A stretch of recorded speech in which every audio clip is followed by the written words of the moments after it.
Welcome to the Upward Running Podcast, where faith fuels your fitness journey. Welcome back to the Upward Running Podcast. This is your one stop each week to be motivated and inspired to get off the couch and onto the running trail where you can, in turn, inspire others to do the same. Let's learn, laugh, and leap into running together, giving God the glory for what we are able to do in His name. Amen. Well, I'm your running host, Dean Thompson, coming to you once again from the Upward Sports Studio. We have a great story today about a father and a daughter who once trained together for a marathon, and they've been apart since then. And so this is another before snapshot, before the couch to marathon journey. And so this is going to be a fun story, I think. And then I'm going to tell you who your least favorite training partner is, and you might be surprised at who that is. And joining me once again for those stories and much more is Upward Running Director Mitchell Hollis. Thanks for having me, Dean. How's your week been? It's been a good week. Yeah. I'm getting in a lot of miles recently. Yeah. And I've also done a good bit of track work. Yeah. So my body is screaming at me right now. Yeah. Because it's, I'm at that point where I have one more workout and then it's recovery week. Yeah. You know how it is at that point. You're like, just trying to get through a day to day. And it's amazing how your body almost knows that recovery's coming. It does. You get that periodization, which we're going to talk about here. Yes. Down here a little bit, but yes, we are. Yeah. This is interesting. So last week we talked about Lane and Christian getting married. You know, kids that we've watched, that we coached, and you know, and then this past week I sent you a text message where Catherine had a baby, and so it's just funny. It's weird because all of these people around us, they keep getting older, but we don't get any older. I don't think I am. Yeah. I don't know how that works, but that's what it is. Yeah. So it's pollen season in the South, right? Yes, it is. You can hear my voice is like 2 octaves lower right now. Yeah, it is. But, yeah, everything's about to be. But you feel okay. I say it's about to be paint booth season. You know, we live in pine tree country, and when that pollen pops, it's like clouds of yellow floating through the air. It's true. Man, your voice, your lungs, everything in you feels it. So yeah, I'm feeling it this morning. Yeah. Well, is it too late to join the Couch to Marathon group? No, it's not. It's not. Yeah, if you have any fitness at all, we're still in the Couch to the 5K portion of it right now, so you can still join it. You can still join us in Gulf Shores next year for the Big Beach Marathon.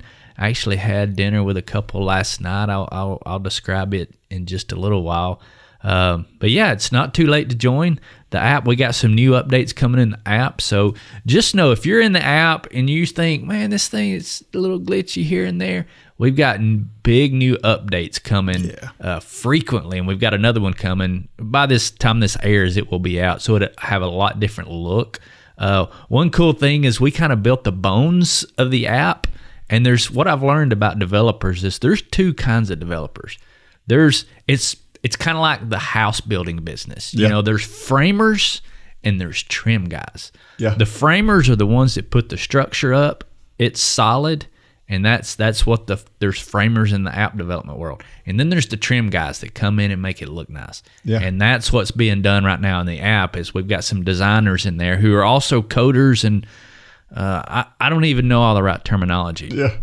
But this JT's his name, and JV, right? JV. Yeah. If you're listening, man, you're doing awesome. Amen. But he's the one that comes in and takes the structure and makes it look good, but not only look good, but work good. Yeah. And so yeah, it's been cool to watch the whole birth to coming to fruition of this app. It's been incredible to watch it, but it's taken a lot longer than we thought it would. Yeah. This is not an easy lift. And but it's going to be well worth it. Yeah. Well, our post of the week comes from Will Beverlin. We've had a post from him before, I think. He says, I was psyching myself out before this run this morning, knowing how fast I have to run to get and maintain a 162 beats per minute heart rate, and then seeing that I had to hold that for 15 minutes. I was like, there's no way. Well, I was wrong. There were moments where I wanted to walk, but I told myself, knock it out. knock it off, push through. And I was able to do it. The first half of the threshold interval was downhill, so it was a bit easier, but then I had to climb back out of that subdivision I was in, and that's where it got tough. What they say is true. The hardest obstacle you'll ever face running is between your ears. Mental toughness is the key. Man, Will, all I got to say is congratulations. In my opinion, threshold work is the hardest work there is. Yeah. It's kind of like, we've talked about the 800 before. Yeah. It's not really long. It's not really distance, but it's not really sprint, but you're trying to do both at the same time. I think threshold work is the same thing. It's, we can all get comfortable doing like intervals, and we can get comfortable doing long, slow stuff. But that threshold work, there's just no comfort in it. No. And it's the hardest thing to get through. Yeah, because the whole idea on threshold work is to try to do it as comfortably as possible. And so your mind, you start out, and it is relatively comfortable to start. Yeah. And before long, though, it just gets harder and harder and harder. Yeah, it's kind of like eating that chili that just builds on you and builds on you. Every bite, it just gets hotter and hotter and hotter. And before you know it, it's killing you. I love to hear people push through these kind of workouts because they're, in my opinion, they're the hardest. Yeah, for sure. Well, we always say, too, the toughest 6 inches of any race are the 6 inches between your ears. Absolutely. And I think that's what he was trying to say here. And he is totally, totally right. To me, the trick is, for me, I go through this. I mean, I did a tempo run yesterday. Mm-hmm. And it got hard. I was doing 4 miles, and it got hard after, usually for me, it's around 2 miles or so where it seems to start to get hard.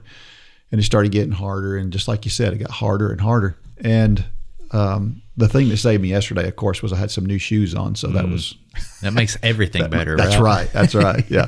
But my point is that all I would do is I do my threshold work on a track on purpose because I want to be able to check on it and know every lap. Mm-hmm. And so my goal is just get through one more lap. Yeah. And then when I get through with that one, just get through one more lap. And you really can do that. Sure. Just one more lap, one more mile, one more minute, whatever that next thing is. This seems like it's a theme through this whole podcast today. Yeah, it is, isn't it?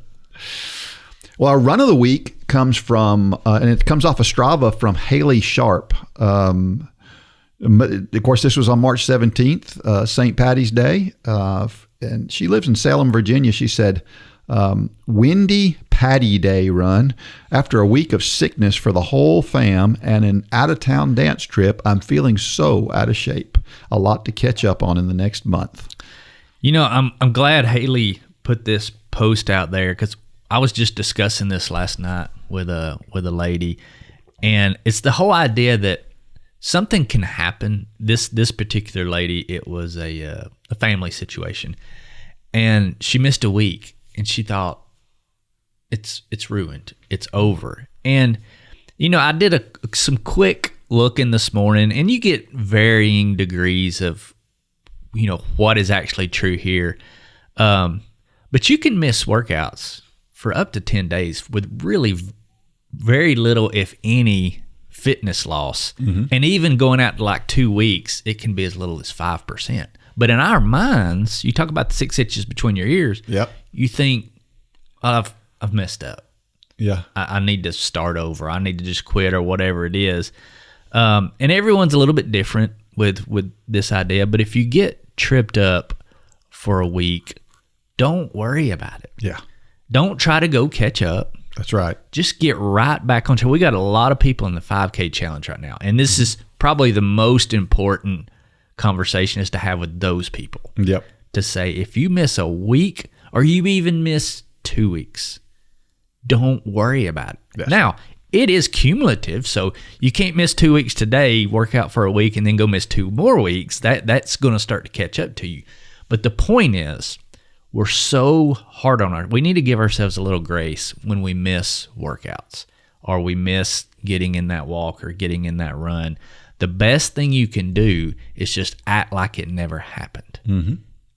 That's right. But we dwell on we messed up. And so the point is, don't worry about it. You did not mess up. Keep going. Yeah, amen.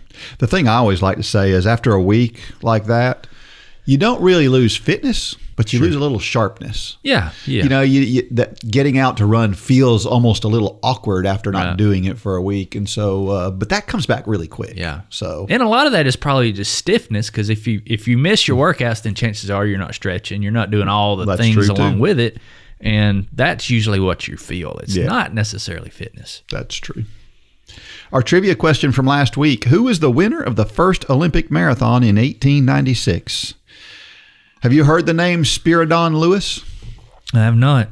Spiridon Lewis. I guess a lot of people don't know the answer to this. This name sounds like a household name to me, and I think it's because when I was in high school, my coach was big on learning running history and stuff, and so I've known this for my whole life, and so it feels like it's something a lot of people know, but I don't think they do. So this comes from Wikipedia. It says Spiridon Lewis was a Greek water carrier who won the first modern-day Olympic marathon in the 1896 Summer Olympics. Following his victory, he was celebrated as a national hero. He was born to a poor family. His father sold mineral water in Athens, which at the time lacked central water supply, and Spiridon helped him by transporting it. The Greeks were very enthusiastic about this new event when they decided they were going to have the marathon. Of course, the marathon originated in Greece. That's the whole story of Phidippides was from Greece, and so it was very important to them. And Colonel Papadiamanopoulos, I don't know how you say his name. I think you nailed it, Dean. Papadiamantopoulos, I think. He served under him in the military. When Lewis was in the military, he was this guy was his commanding officer, and he talked him into trying. He saw something in him, and then so they had this race to qualify in Greece, and this somebody else won the first race in 3 hours and 18 minutes, and then Lewis participated in the second qualifying race, and he was only fifth in that second qualifying race. But when it came race day, they decided that this colonel was the guy who was going to get to start the race, which was kind of cool for him. Probably pumped him up a little bit. It was 17 athletes, 13 representing Greece. The early leader of the race, which led over dusty dirt roads along with throngs of Greeks had gathered to watch, was the Frenchman who had placed third in the 1,500 meters prior to the marathon. I could see that, in these days, if we saw that, we'd be like, oh, that's that he's coming back. Yeah. In the town of Pakermi, Lewis is said to have made a stop at a local inn to drink a glass of wine, but Lewis's grandson has said that that's incorrect, that his grandfather's girlfriend gave him a half an orange, and shortly afterwards he got a glass of cognac from his future father-in-law. My, how Straight things have for the changed. hard stuff, dude. Yeah. After asking for the advantage of the other, after asking for what his advantage was, or how far ahead they were, he said, "I'll catch him." So he ran.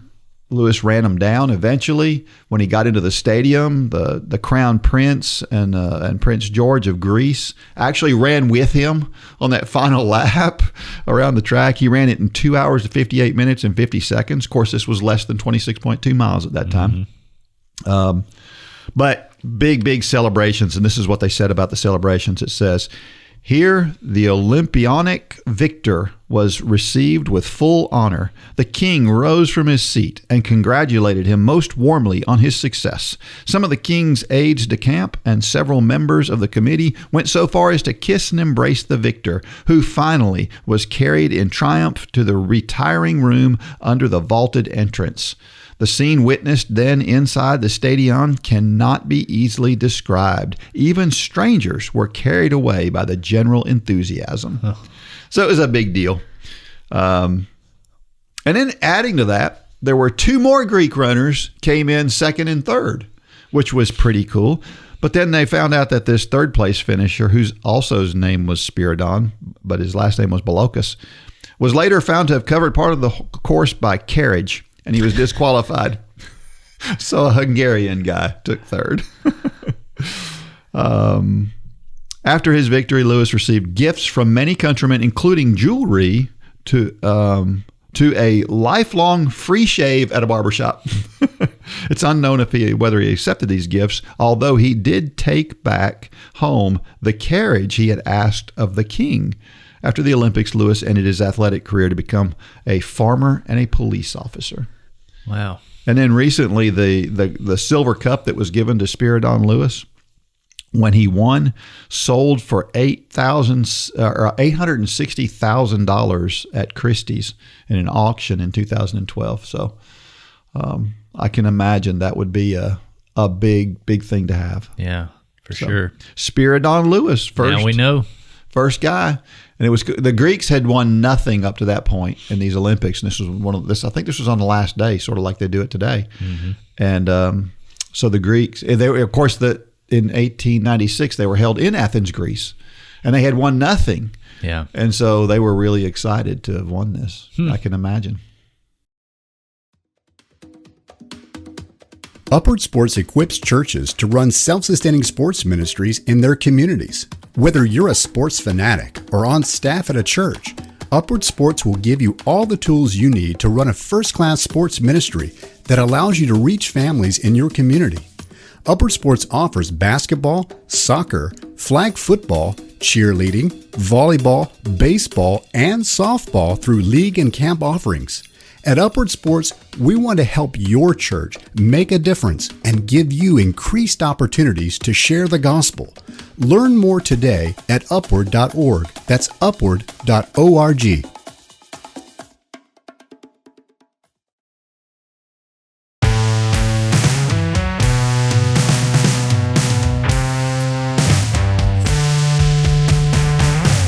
All right, we are back. And we still need stories. We've gotten several stories lately, but we still need your story. So this is going to be, this week, we're going to share the second before story of the Couch to Marathon, and we love those. These are great. And so keep those coming. Yeah. This comes from Matt Fitzgerald. He wrote this article, and I thought this was interesting. This kind of sets the scene. He says, Debbie loves working out. She has lots of time to train, having retired early from a career in marketing, and she trains a lot. 2 workouts a day in a mix of disciplines: running, swimming, cycling, strength training, yoga, 7 days a week, year-round. I wouldn't say she overtrains. However, aside from the occasional minor or injury or stale patch, Debbie absorbs her training well, feels pretty good, and maintains a high level of fitness. The problem that brought Debbie to me for advice, Matt Fitzgerald is a coach, was not overtraining, but a lack of improvement, particularly at the marathon distance. Over a span of 20 years, she had run 5 marathons and recorded times between 3:24 and 3:29 in all of them. Debuting at 3:26:11, Debbie had expected to make steady progress in her subsequent marathons, perhaps even scaring the 3-hour barrier eventually, but it hadn't happened. She was stuck at the same level of performance she'd started at, and she didn't understand why. And he goes on to say that Debbie has a problem with what he calls lifestyle training, meaning that she maintained this high level of fitness all the time, and if you do that, it's difficult to make improvements on where you are. And he ascribes that to a lack of periodization, which is a word you brought up a little while ago. And periodization is how we build training programs. Sure. And we work on one system first, and then you go to another one, and then to another one, and it's a progressive way to train. Well, if you're all the time doing the same things, then you don't improve because you're kind of at your peak for what you're doing. And so, for example, we tend to start with long, slow miles. When we get to run those miles a little bit faster, and then we get to shorter, faster miles, and all of that goes together to bring up your level of fitness. So, we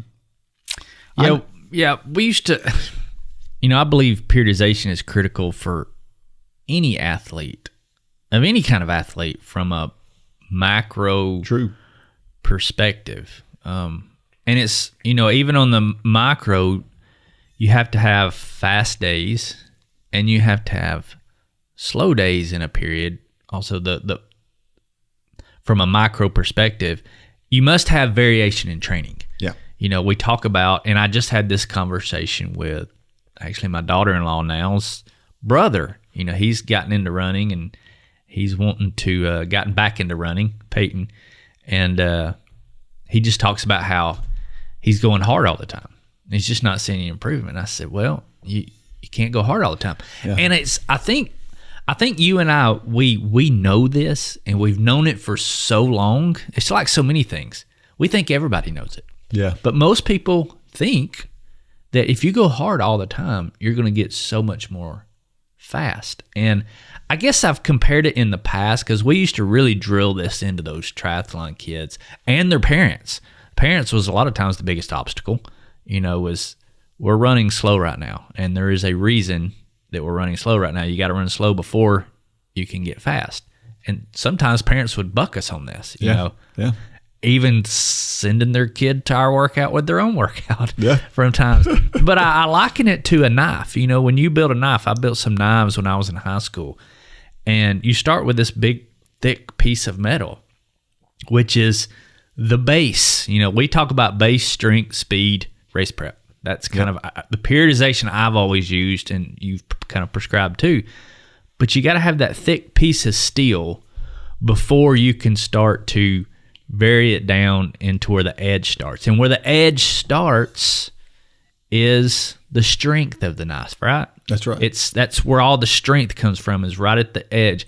And then you start to taper that down into the knife, and that is kind of the speed phase. You got to have a good base to build strength on. Mm-hmm. You got to have a lot of strength before you can start to build speed. And you have to have all those before you can sharpen that tip. Yep. And get your race prep, that fine tuning everything. You talk about losing your edge. You're not going to lose a whole lot of fitness in 2 weeks.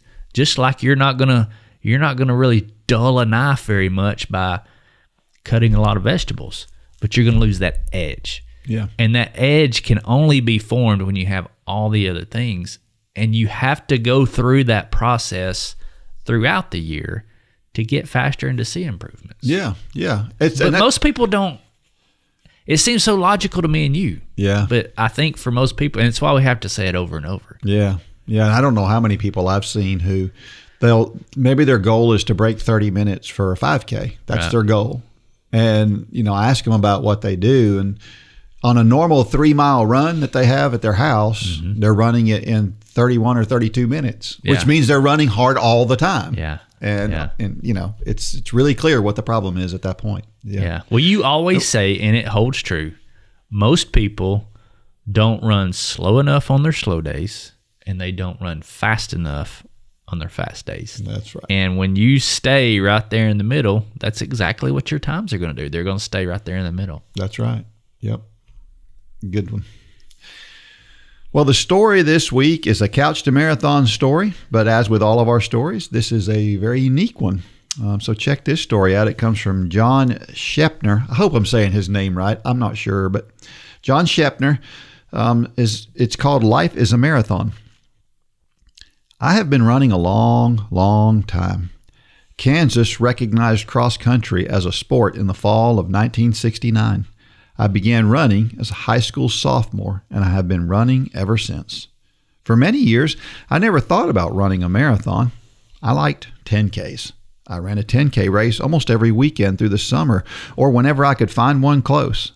Then one day, my daughter, Jamie, said that after having 2 children, she needed to get into shape. She asked if she could start running with me. As a lover of running, I was thrilled.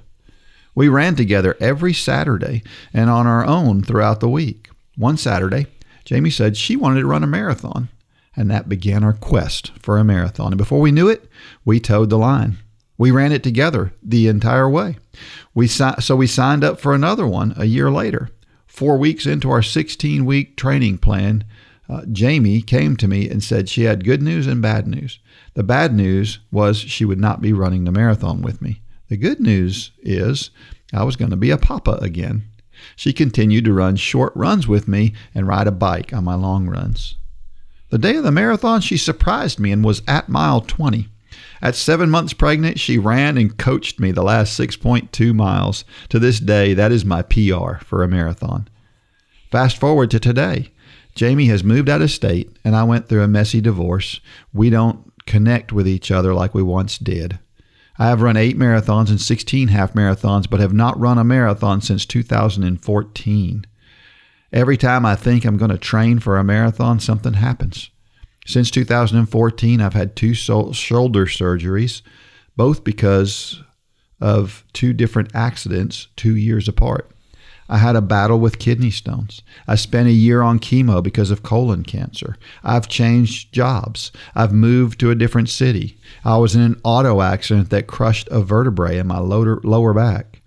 But I have always, even through chemo, ran or walked at least 8 to 10 miles per week. God was with me through all of this. Each one of the above could have ended in death. I do not believe in coincidences. God has kept me alive for a reason, so I am very involved in my local church. I tell everyone on New Year's Day, if God came to you today and told you everything that would happen in the following year, you would probably say, I'll pass. But with God's help, we always make it through. Now, I am 70 years old and have signed up for Couch to Marathon. On the bright side, I'm in a new age group. If the average age of life is 78.6 years, that is 26.2 times 3. Using that math, I am 23.3 miles of my life marathon. I can finish strong. With God's help and upward running motivation, I have one more marathon in me. What a cool story. I like that, the idea. He's in mile 23.3 of his life. Yeah, if I look at that, then I'm, where I am, I'm just around that point you hit the wall. Just around Let's 20 hope miles. you don't hit it, Dean. Yeah. I did my calc. I'm at 15.3. Okay. Yeah. So it's getting hard. Yeah. That's right. That's right. And this is another before story, right? Yeah. I hope you're marking these because we have to follow up on these. We've got to go back. Big Beach. That is right. Yep. So I think this is such a cool story that he's gone through all these setbacks trying to train for a marathon again. And now he's doing this. What a great story he's writing. Sure. If it turns out that all of the Couch to Marathon people kind of go with him and finish this thing with him. Boy, he's been through a whole lot too. What would be cool would be if his daughter Jamie, and he has written to her to try to get her to kind of be involved. He said what he's going to do, because he and her, they don't talk a whole lot anymore, as he indicates in his story. But he says he's planning on, giving her an update regularly to let her know how it's going. Yeah. And hopefully, maybe this is something. I would love really to see her come and run with him. Yeah. Oh, that would be so awesome to see. Hebrews 12, 1 and 2. Therefore, since we are surrounded by so great a cloud of witnesses, let us also lay aside every weight and sin which clings so closely, and let us run with endurance the race that is set before us, looking to Jesus, the founder and perfecter of our faith, who for the joy that was set before him endured the cross, despising the shame, and is seated at the right hand of the throne of God. I wonder how many times we've talked about this verse. It's probably dozens, I'd say. Yeah. The thing that I got hung up on this time, because God always brings out a different part of this verse every time I look at it. And this time it was, who for the joy that was set before him endured the cross. In the context of this story, Jesus is enduring the cross because he knows what ultimately comes from that. It's worth it to endure the cross for the salvation of you and I. And John is kind of going through that with this. He's had a big time rough patch in his life. But if in the end, all of this stuff comes together, that finish line of this marathon could be just humongous, and all of that stuff would be worth it, right? Yeah. You pointed out the joy set before him in your notes, and I've never parked there before. I mean, it's so funny how we've done this with many verses. It's like we pick up on 2 words here and 3 words there, and That's the beauty about the Bible, is it's living. Every time we read it, it says something different. But I parked on the joy set before him. And, Jesus, the only thing that got him through the cross was that he had an eternal perspective. We talk about perspective a lot. And, Jesus was doing quite possibly, I'm not going to say quite possibly, Jesus was doing the hardest thing ever done on earth. There's no question about it. Yeah. He didn't deserve it. He was perfect, and he died for the sins of you and I. Let that really set in. If you were asked to do that, our answer would be no. But he chose to do it for our sake. I don't know why this stuck out to me, maybe because it's about to be blackberry season here. He walked through his time on earth almost as if he were walking through a briar patch, a blackberry patch. Have you ever, his head was up and he was looking where he wanted to go. Have you ever walked through a blackberry patch? Oh, yeah. Have you ever picked blackberries? It's one of those things where you're picking blackberries, and I kind of liken this to sin maybe. You're picking blackberries, and before you know it, you're in the middle of the blackberry patch. You kind of wander in there, right? Yeah. You can wander into sin. Yeah. But you have to be very intentional about getting out. And what is the only way you get out of a blackberry patch? You pick a spot that you want to go, and you go. You just go. Yeah. And there's ripping and tearing. Yeah. But think about it. If your head's down and you're constantly trying to get the things off of you, and you never get out of it. That's true. And I feel like that's what Jesus did. You read the scriptures, you watch his life depicted on things like The Chosen, and even with his closest disciples, he was never getting distracted. Yeah. He was constantly looking, and he was constantly being ripped by briars and jabs, and you're not doing this right, and you're a heretic, and he kept his vision locked on eternity. And I think about even the photos that we see of Jesus praying. And I don't know if these photos are even right, but think about all the photos you see when Jesus is praying, like on the cross when he's crying out to God, or in the Garden of Gethsemane. Mm-hmm. What's his posture? You never see Jesus bowed.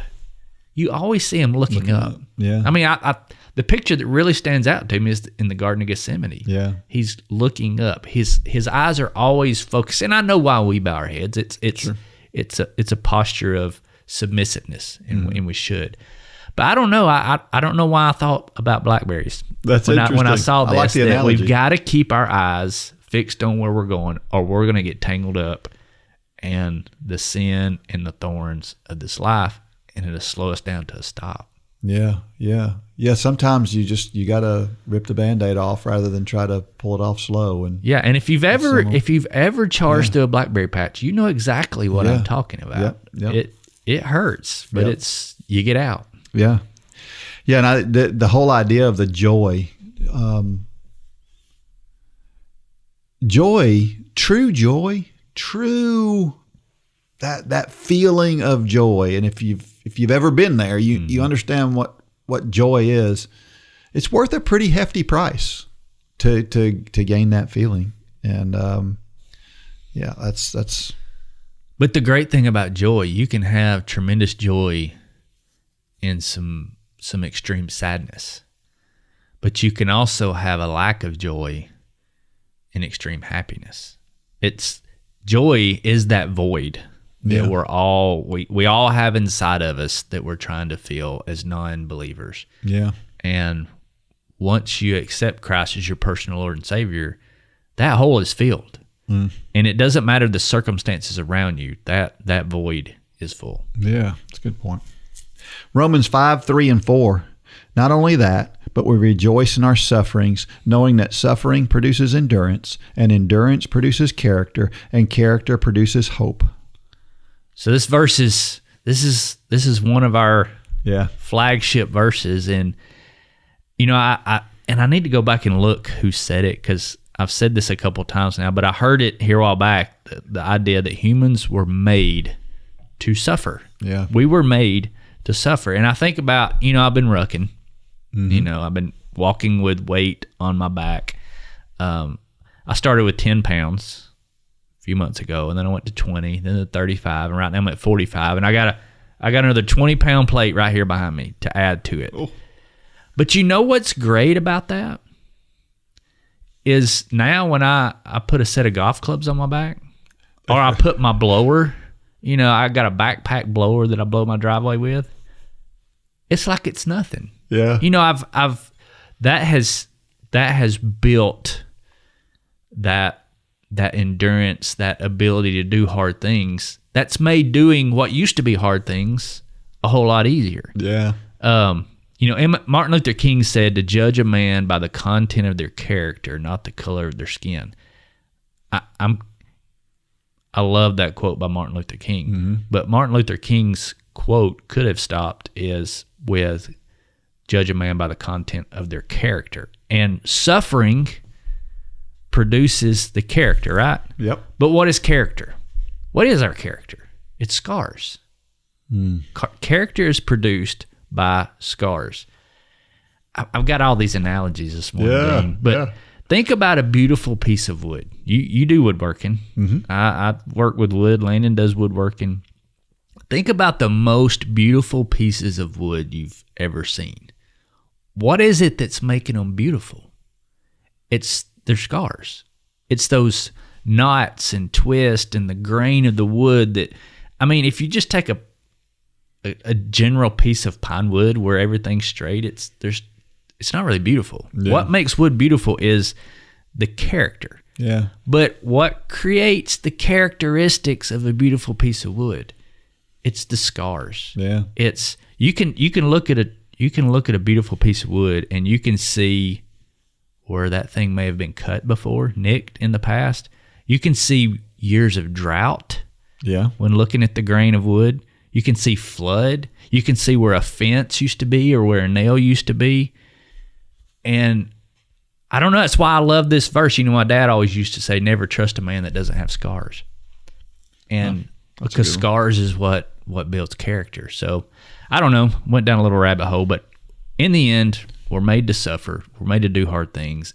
And we're made to have scars as a result. And that's what produces our character. Yeah, yeah. Well, and it makes sense that suffering, you were just talking about those tempo runs, doing that threshold work, and it's that continuance of suffering that produces the endurance. I mean, this is such a great parallel to running. It is, isn't it? Yeah. It really is. It's a good one. 1 Corinthians 13:7 says, love never gives up, never loses faith, is always hopeful, and endures through every circumstance. You know, in order to endure anything, there has to be something that you care about at the core of whatever it is that you're doing. Jesus went to the cross. Why?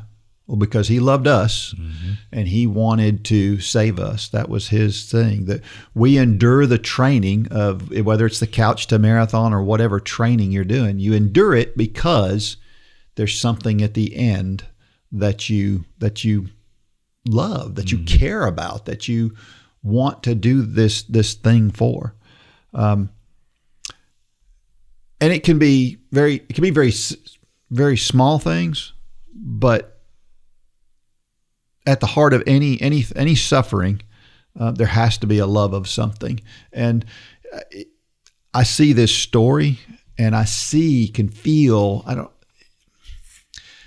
this love he has for his daughter. He has a love for running, but he has this love for his daughter at the same time. And these things, that's what makes what we do.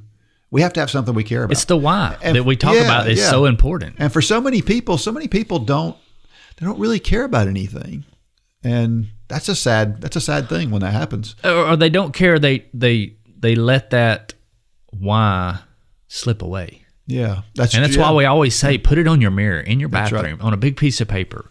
Yep. So that you see it every day, because the why is what, I mean, if you're not doing something for a reason, there's nothing to hold you accountable. There's nothing to keep you engaged. Yeah. But a why, whatever that why is. Everybody has different whys of why they run. Yep. Everybody has different reasons for the reason they do anything.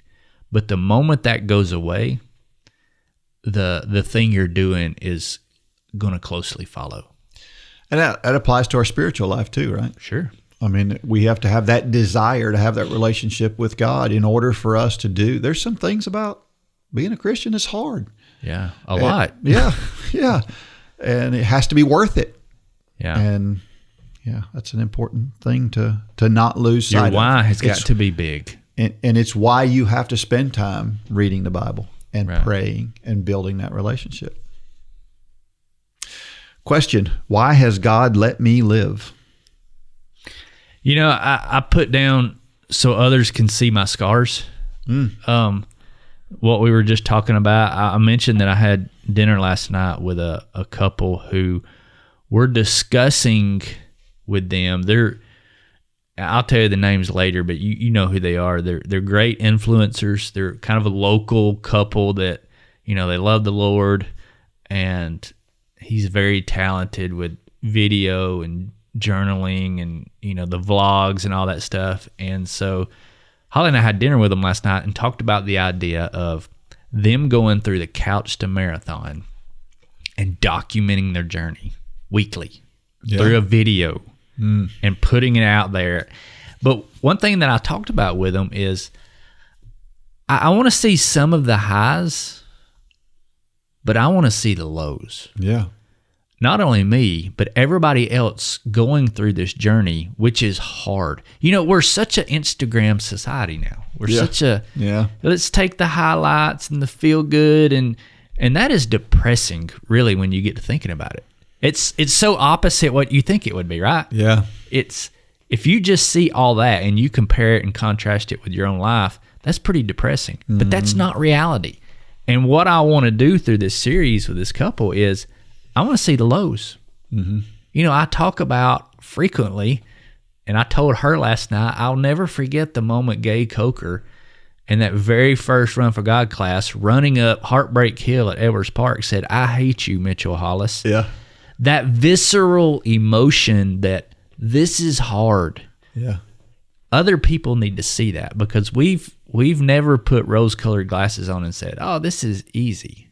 Yeah. Just like Jesus, through Scripture, never said, not one time, that walking with me is going to be easy. In fact, he said the contrary. Yeah. Pick up your cross daily and follow me. Whoever does not lay down their life for me. Those are pictures of hardships. And so I think the reason God lets all of us live is so that others can learn from us. Yeah. And we can encourage each other and motivate one another. But that is most often done through sharing our trials, not our victories. Victories give us that hope, but seeing others' trials gives us something that we can relate to. Yeah. Yeah. Well, and we see those trials. That's part of the reason for why has God, his question is, why has God let me live? Well, maybe the reason for that is because he's going to be an inspiration to somebody. Yeah. And that's what he's here for, is to be that inspiration, whether it's his daughter or the people who are listening to this, whatever it may be. And I get worked up these days. No, really? I know. But, like these days, we close schools down because it might snow. Or we close schools down. Do I need to go get my soapbox? Yeah. We close schools down because it's too cold. Yeah. I mean, we have done that over the past couple of years. That was never the case years ago. We just continue to get softer and softer and softer. And I feel like what we're doing is we're teaching our kids that when things get hard, when it's not comfortable, you just back off and you don't do the thing. And so we're busy all the time saying, just take the easy road. And I know nobody does it intentionally. And the idea of safety first sounds really good. But safety is not the most important thing. Do you think Paul was a safety first guy? Right. I don't think Paul. Yeah, and that's so countercultural to say that. And you have to hear what Dean's saying in the context of what he means. That's right. Because he's dead on. Safety is not first. It's worth it to do hard things, as we talk about all the time, for reasons that way more reasons than just crossing the finish line or accomplishing something. That's important. It's cool to accomplish things, but that accomplishment bleeds over into everything else that we do. I mean, think about Christians in other countries right now. Yeah. There's countries where Christians are still being severely persecuted. You're hearing about some of them in the news right now. Think about the Coptic Christians of several years ago. Safety first is denying Jesus. That's your right. God, and we will let you live. Yep. But they're not. They're keeping that why in front of them. If that why was not in big, huge letters in front of them and symbolically posted on their mirrors of their homes, that they would heed to safety first. But the reason for their doing something is much bigger than the safety of having a comfortable life. Jesus showed that. Jesus could have called down a legion of angels at any time, but that would have meant peril for the rest of us. Jesus was not safety first. Paul was not safety first. And we're not saying be reckless. No. It's not like what we're saying. But you should serve the Lord your God recklessly. That's right. With reckless abandonment. Yep. Foregoing everything else to serve the Lord your God. That is what we're called to do. And if safety comes into question, so be it. Yeah. Yeah. I mean, how many times have we've seen so many good examples of people foregoing their safety in order to do something big. You think about all of the most extraordinary things in life are things that are, we just had a rocket go up and rescue 2 people off the space station. Do you think that there were some unsafe things, some very they took a lot of chances in order to do some of the things that they did to get there and to get back. And they're saying it's worth it. And in a lot of cases, the things that you do, it's worth it. Yeah. To go outside of that bubble and that safety first mentality. Yeah. Move out of your comfort zone is moving out of your safe space. That's right. That's right. Why has he put me in the situation I am in? Meaning God. And we can all ask that question. Whether we're in a good or a bad situation. There are times when I look at my life and I think, God, I don't deserve what you've given me. It's ridiculous how spoiled I am by God. And so it works on both ends. And then there's these people, John has been through, look at all the things he's been through since 2014 with accidents and sicknesses and cancer and all of these things he's been through. How did I get here? Yeah. We all want to know how we got here. But I think that it's when we ask that question to God, why am I here? That we get the best answers and we understand why. And I think we have to ask him. It goes back to what we were talking about earlier and one thing we're going to talk about here in a few minutes. You got to take time to just sit and talk with God and find out and ask him that question because he'll reveal it to you. Yeah. Right? We don't slow down enough to ask the question though. Yeah, yeah.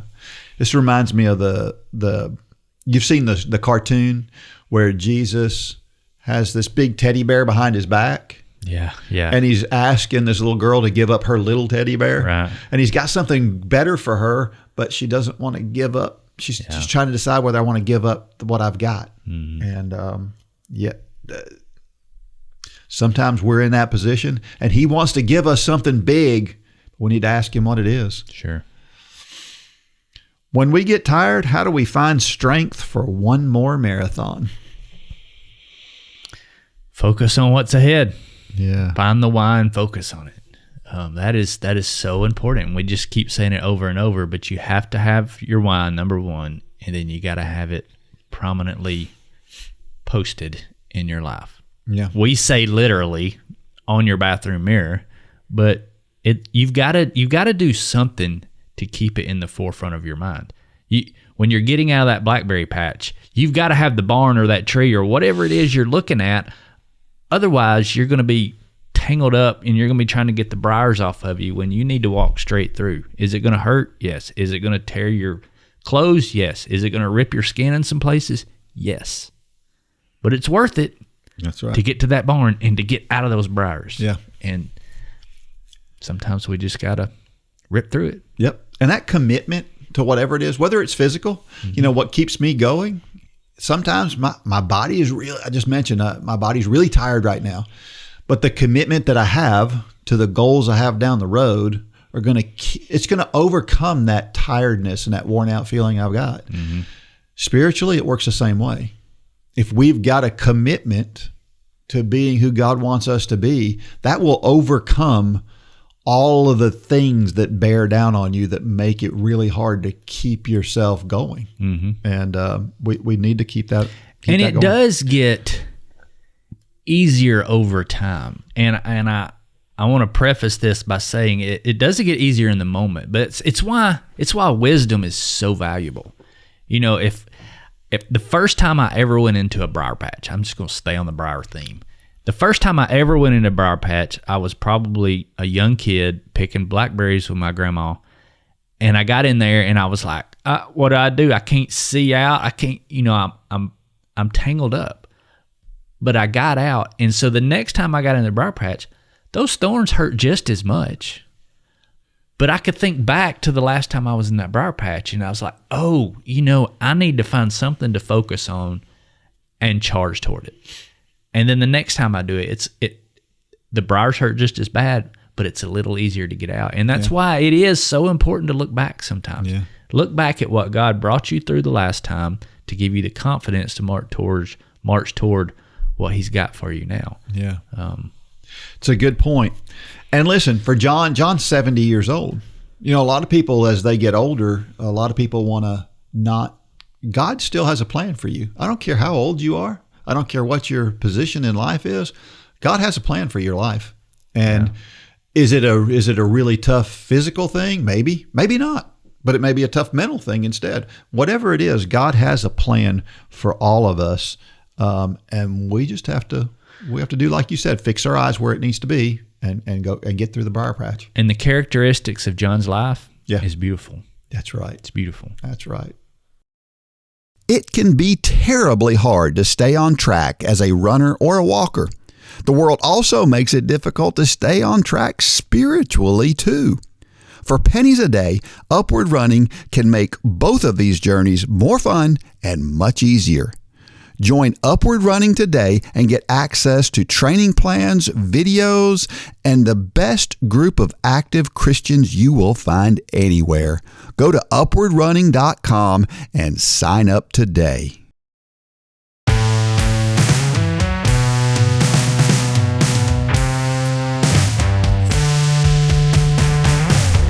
All right, so Dean, I'm going to say probably the most controversial thing I've ever said on this podcast. Uh-oh. This could be bad. Kirkland coffee is the best coffee. Costco, Kirkland brand coffee. I just fixed myself a cup of coffee during the break. And we have the Keurig, which I know for the coffee snobs out there is like, I'm a, less than, but yeah. We have the McDonald's McCafe K-Cups. We have the Starbucks K-Cups. We have all the fancy, if you can say fancy K-Cup. Yeah. But the cheapest K-Cup, the Kirkland brand Costco coffee, is the best. Yeah. So just wanted to put that out there. Debbie believes that too. Really? Is it the Colombian one? Is that which? The Colombian bold? Yeah. That's what. Yeah. Yeah. It's the greatest. Yeah. Anyway, I don't drink coffee. We can move on now. Yeah, that's good. Well, how about this story? Norway has a marathon that happens in the middle of the night. Sounds fun. Here's a story. It says, marathons are one of the most difficult tests of human endurance ever devised. Training your body to run 26.2 miles requires constant practice and determination. Running a marathon at midnight would seem to make a hard task even harder. But that's exactly what happens every June in the Norwegian town of Tromsø, one of the world's northernmost cities. Thankfully, Its position, some 200 miles north of the Arctic Circle, give marathoners a distinct advantage because even in the middle of the night, when the race takes place, the sun is still shining in Tromsø. From May 21st to July 21st, Tromsø experiences constant daylight, meaning that one day technically lasts around 1,600 hours. This particular race, fittingly named the Midnight Sun Marathon, draws some 6,000 participants and takes place around the summer solstice when the sun's vertical rays strike their northernmost position over the Tropic of Cancer. Tromsø and other cities and towns north of the Arctic Circle experience these long stretches of day in the summer and long stretches of night in the winter because of the Earth's axial tilt. The northern hemisphere is tilted toward the sun during the northern summer, and these northern cities catch the sun's rays even when the star is shining on the other side of the Earth. But while the Midnight Sun Marathon is certainly a special event, Tromsø has no plans for some sort of high noon moon midnight marathon during the winter solstice. That's probably a good idea since daytime highs in December never reach north of freezing temperatures. Sounds like a cool race. Yeah. Isn't there a midnight run on New Year's Eve somewhere outside of New York City? Don't they start a marathon? Hadn't we talked about that before? I don't know about a marathon, but I thought I remember that from past discussion. I used to run a race. My high school coach, back when I was in high school, used to have a race that started at 10 minutes till midnight. It was 2.5 miles long, and it was an ETA race, an estimated time of arrival race, so that you had to write down what time you thought you would run before you started and run the race, and then whoever was closest to their time wins. I love those kinds of races. Yeah. I love these. The other cool thing about that race was the entry fee was an old T-shirt. So you brought in an old race T-shirt, and then whoever finished first got their first pick of T-shirts from the bunch. It was a lot of fun. Man, it's got to be weird having no nighttime. Of course, the worst side of that is not having any daytime. I can't imagine that. That would just be miserable. Yeah. Debbie's been listening to some podcasts that I haven't listened to yet that talks about you being a lot healthier if you spend a lot of time in daylight hours out under the sun. For sure. And she says she thinks that's why I'm so healthy, is because I spend so much time outside. Yeah. Yeah, it makes sense. But in the wintertime, in this place, if it's dark all the time, you never get any sun. I don't say they do it.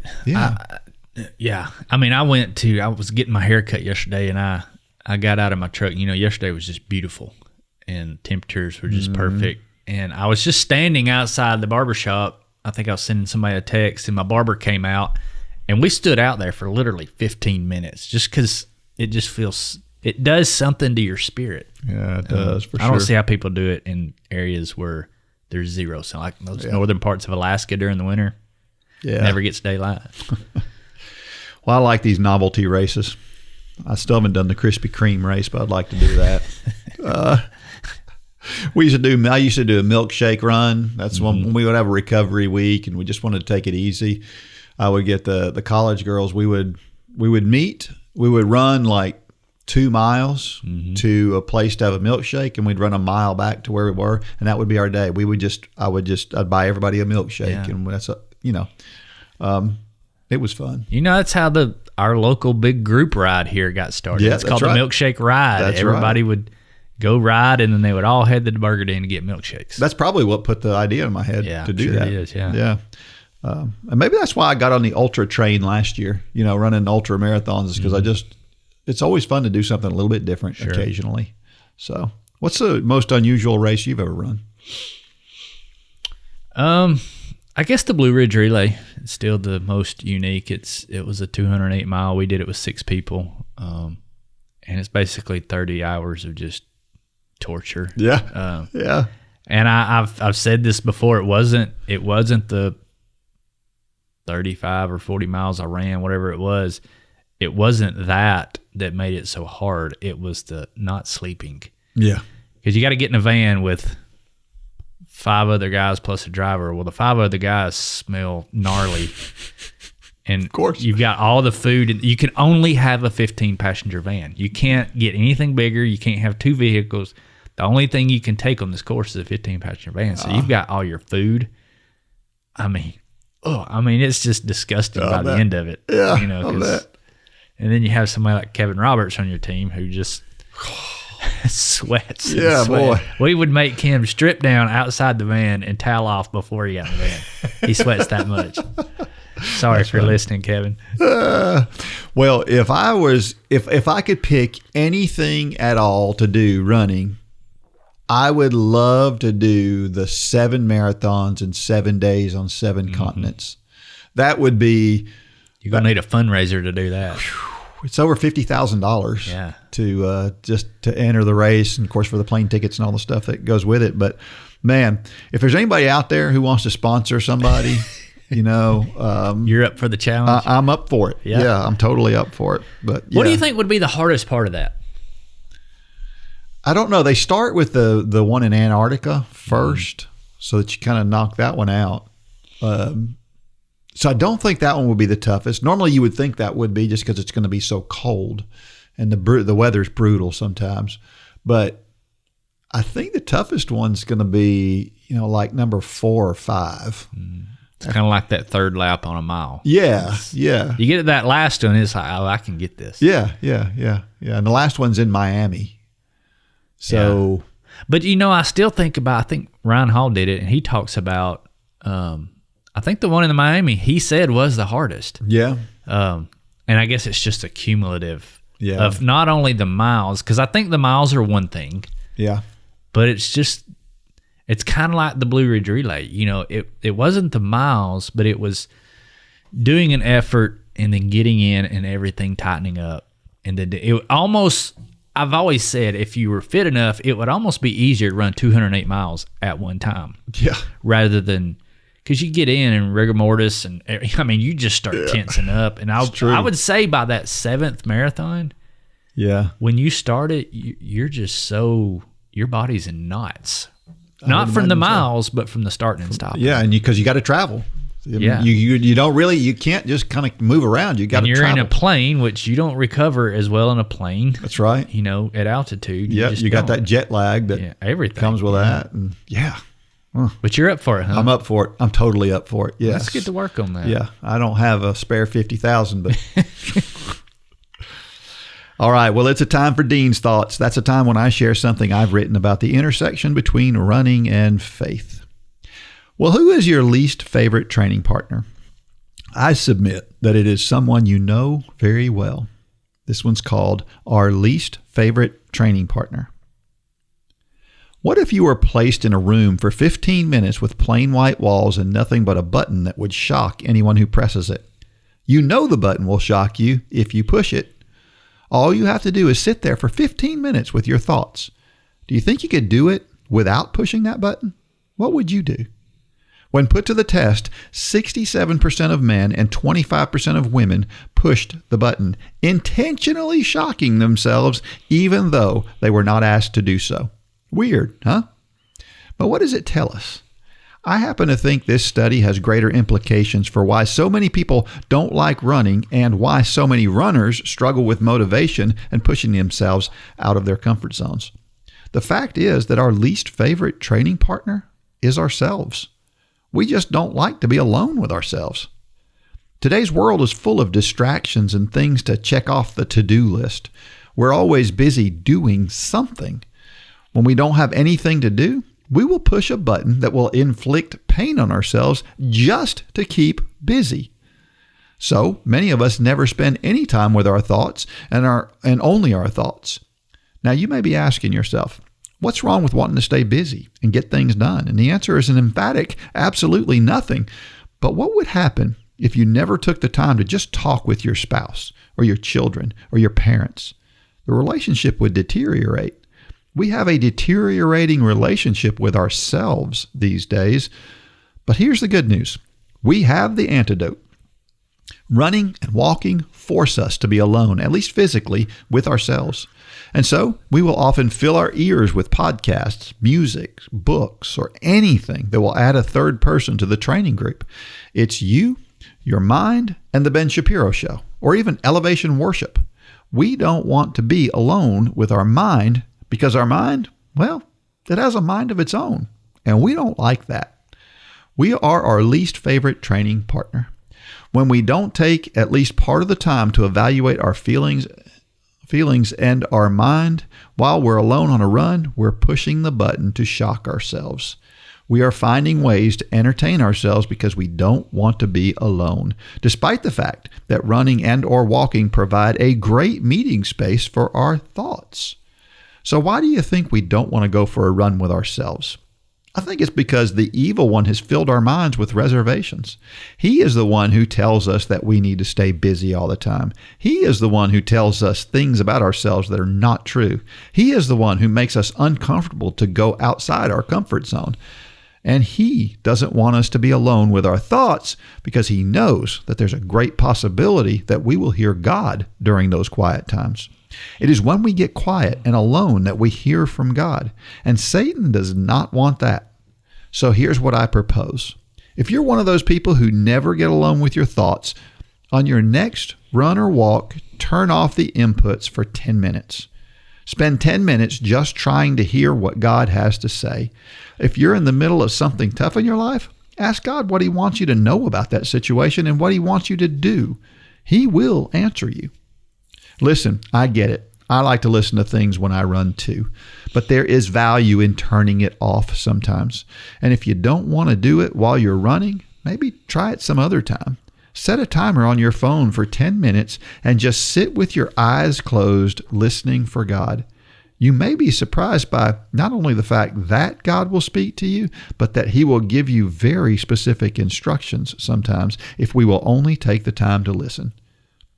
Go, take a run or a walk with your least favorite training partner and have a heart-to-heart discussion. You may find that God will join in that conversation. If we could sit down and talk with God, we would make an appointment. But we should realize that we have a built-in method for hearing God talk with us in our daily exercise. Don't blow the opportunity by pressing the shock button. That's a great story, Dean. Yeah, that's what I'm pretty sure. I am pretty sure that if I were in that room, I'd be in that 67%. I'd push that button.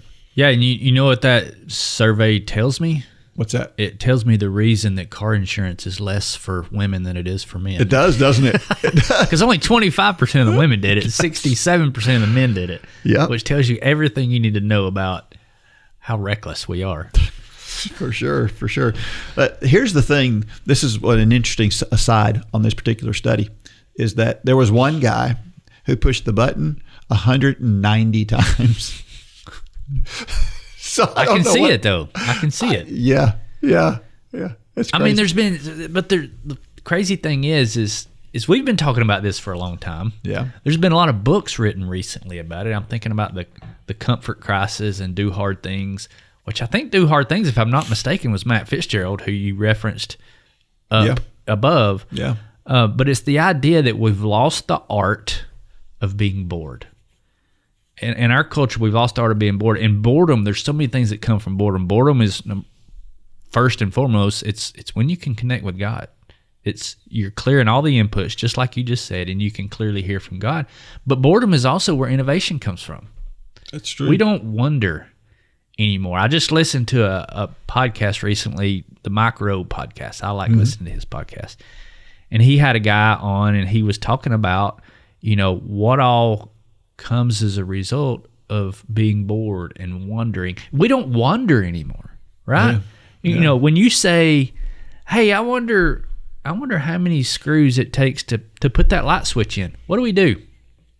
Before you even get the I wonder out of your mouth, your phone's up. Yep. You're going to Google. Yep. And that is not actually wondering. Wondering is what happens after you say that question. Ask that question. Yeah. Wonder comes after that. We don't do that anymore. Before we get done asking the question, we're Googling, and now we got AI compounds it even more. And he was talking about, you said going for a run for 10 minutes. He said, just try to start with not turning anything on while you're driving your car. Yeah. He points to the car radio started all this snowball, but he said just driving your car without the radio. And that'd be a good idea. This is everything about what you said is so spot on. And We keep screaming it. Others are screaming it. But find time to do nothing. Connect with God in silence. Amen. Yeah, I don't know why we don't like to be alone with ourselves, but it's certainly true. And I never really thought about it quite to the way that I wrote this. This was kind of a new revelation to me. The studies we've talked about before, the studies show that for an average runner, they tend to perform better if they have distractions, if they have things in their ears and something that distracts them from the pain that they're going through while they run. Whereas professional runners tend to do better if they focus on that pain. But what if the issue here is not the discomfort that they're trying to get away from? What if the issue here is they're trying to get away from themselves more than they're trying to get away from the discomfort? I never thought about that, but I think that may be true. That maybe the thing we're all running away from all the time, and we talk about all the bad things and what's causing the mental health crisis and all the other things in this world. We talk about food and what the food that we eat and the social media and all that stuff. What if the real problem, the root of the problem, is we just don't find time to do nothing, like you've always said? I think that's, I'm not going to say that's the key. That's a huge issue, and it's an incredible place to start. You've heard me talk about on this podcast. If you've listened to this podcast for a while, you know that I have deleted, reinstalled, and deleted social media on my phone probably no less than a dozen times through the past few years. And here recently, I've had it back on my phone. Well, just this past weekend, I don't even remember what it was, but I found myself alone here at the house with nothing to do. And it was like a period, I don't even know what was going on. We had something going on later. Holly was gone. The boys were gone. And I sat down on the recliner in my living room, and I got on, I think, Instagram. And I just started looking at stuff. And I look up 5 minutes later, and an hour had gone by. Yeah. And I got so mad, and I deleted everything. So I'm back. But we do. What would have been the best use of that time? I had a golden opportunity where my house was silent. I could have come and sat down at my desk, opened up the Bible, and just had a great conversation with the Lord. Yeah. But I didn't. Instead, I was watching cat videos or whatever caught my attention on social media. So if you're keeping tab, social media is not on my phone anymore. Again. Well, I kind of like to think about it like this.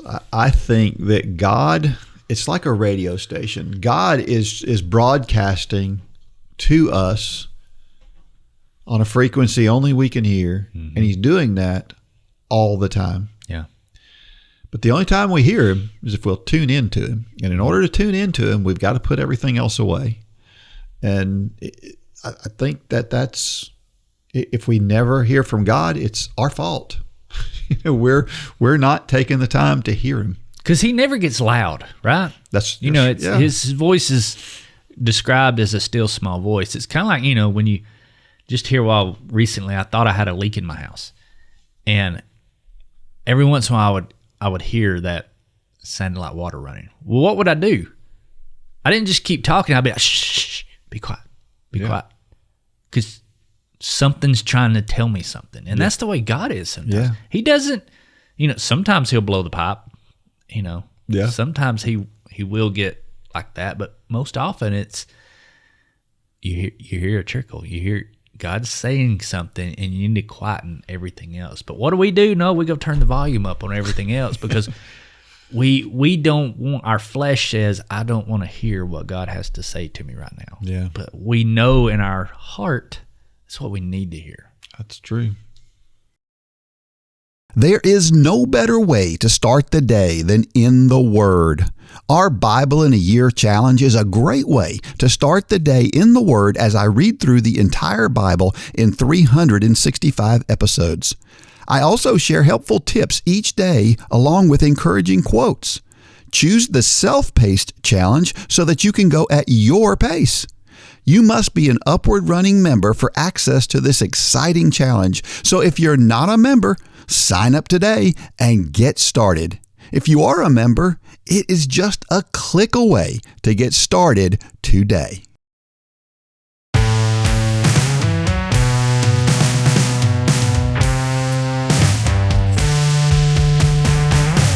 Every week I share a reason why running and or walking are so awesome. And this week, it's shoes.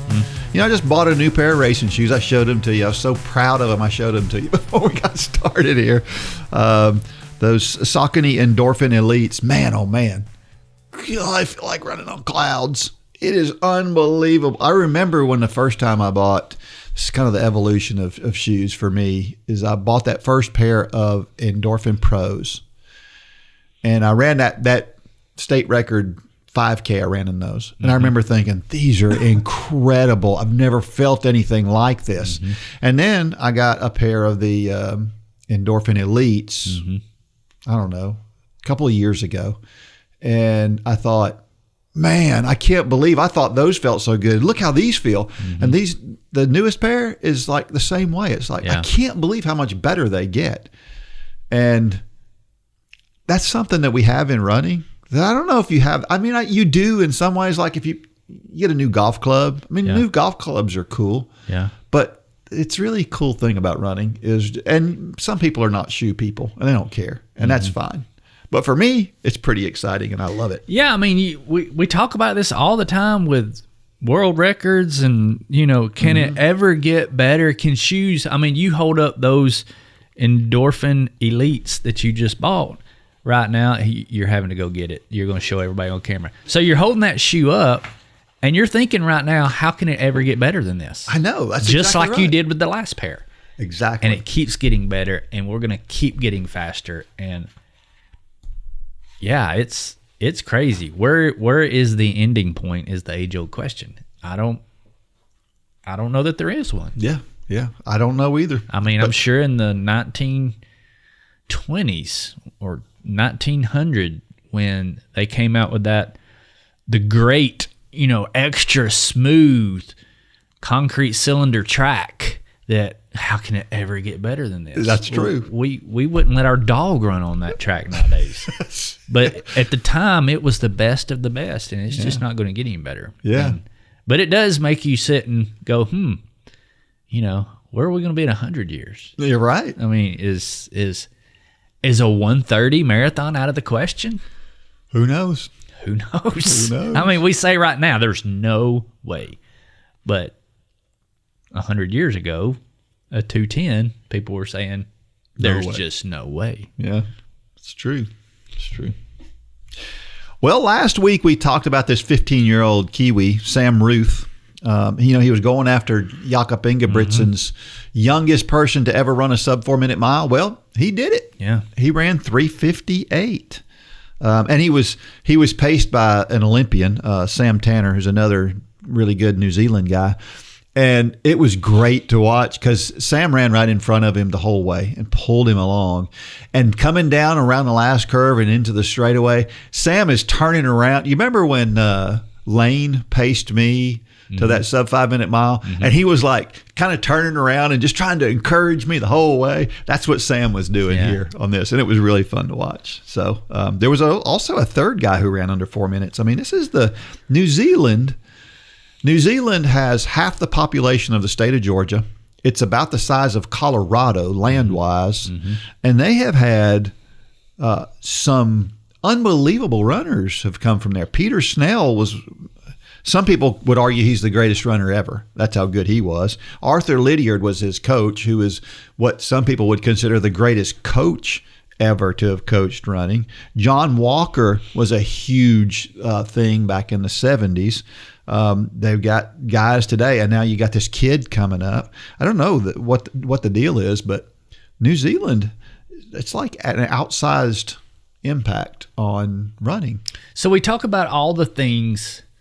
We just talked about where will the advancements take us? Where, you know, what will be possible in 100 years from now? Is 1:30 possible?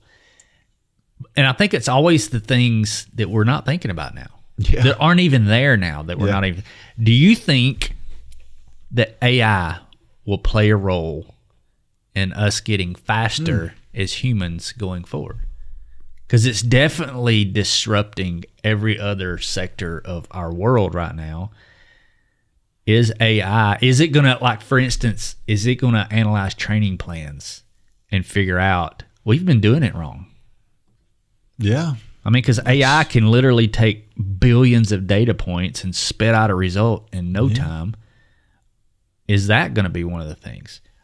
Is the secret to running a 1:30 marathon only doing long runs every 30 days?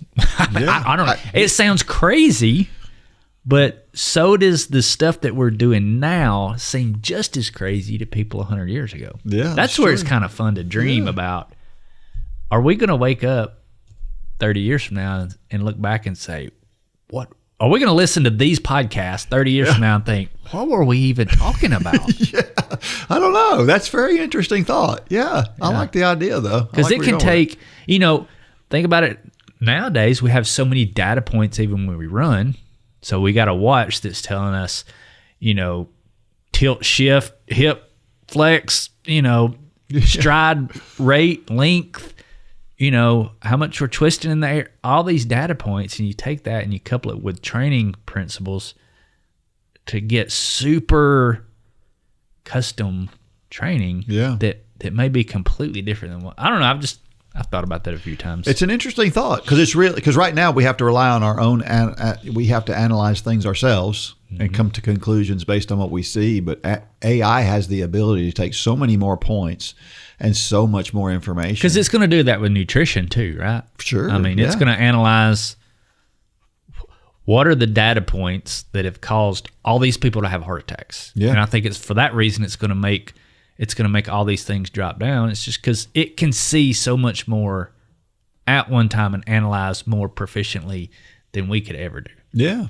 Which is scary in the same bit, because it can be used to work against us, right? Yeah. What we got to do is we just got to keep it from, what was the Terminator or all these movies where it learns and then it destroys who built it? That's getting in my conspiracy. Yeah, let's not go there. Is it going to take over and get us all? But I think it can be used for a lot of tremendous good, and I think training is in there somewhere. Yeah, for sure. Well, I found this story. Actually, somebody sent this story to me. This lady. It says, today Mildred Baker ran her first ever half marathon today at the 2025 New York City Half Marathon. At the age of 79, a New Yorker for the past 54 years, Mildred joined the New York Roadrunners Striders, a free fitness program for older adults, in 2023, and quickly grew to love the weekly running and fitness workouts. Encouraged to start running by her Striders coach, Mitch Strong, Mildred has run 14 races, and the community she's found through Striders has opened her world. And she says, wherein I did not communicate or talk to anyone, now it seems like they have pulled the good out of me, said Mildred. She plans to keep running for the rest of her life. And I had this little video of Mildred finishing this race, and it was just a precious little video. She was overcome with it, but at the same time, it was almost like a wonder to her that she had done it, and it was pretty neat, neat. So we see stories like that. And she points out it was the community. Yep. I mean, she points out the community. That's so what Run awesome. Club is. It's the community. Yep. How about a trivia question for this week? We know that Sir Roger Bannister was the first man to run under 4 minutes for the mile. The world record today is 3:43. Who is the first man to run under 3:50? And we may have given a hint in this podcast. So if you know the answer to that, dean@upward.org, send me an email with the correct answer and you'll win $20 off in the store. So you got to be a member to win, because that's how you get access to the store. So a motivational thought of the week is from George Sheehan. He said, the obsession with running is really an obsession with the potential for more and more life. I like that. I like George. Yeah, a lot of the stuff we've talked about in this podcast is along that vein. And I like to think that runners have a little bit richer life on average than other people that are non-runners. Maybe I'm crazy, but I think that's the way it is. And again, when we say runners, we're saying runners, walkers, ruckers, bikers, swimmer, anybody that's getting out and doing hard things on a consistent basis. That is right. Well, listen, next week we may have a really, really cool treat and a really neat story for you next week. So you do not want to miss next week's podcast. Yeah, I'm excited to give up my chair for this guy. Yeah. So we'll see how that goes if things come together. And don't forget, if you're not a member of the Upward Run Club, you need to download that app and become a member today. Absolutely. And you need to share and subscribe and do all those things to the podcast and all the videos and things that we have out there. Check it out because it's there's a lot of stuff out there. Yeah. And we love sharing it with you. And we thank you if you are a member. If you listen to this podcast weekly, we are so thankful for you. So thank you so much. And until next week, may God bless every step of every run and or walk. Go out there and shine your light. Good job, Dean. For more information about Upward Running, visit upwardrunning.com. If you have questions about your salvation, click on the Peace with God tab. There is nothing more important. Thanks for joining us today.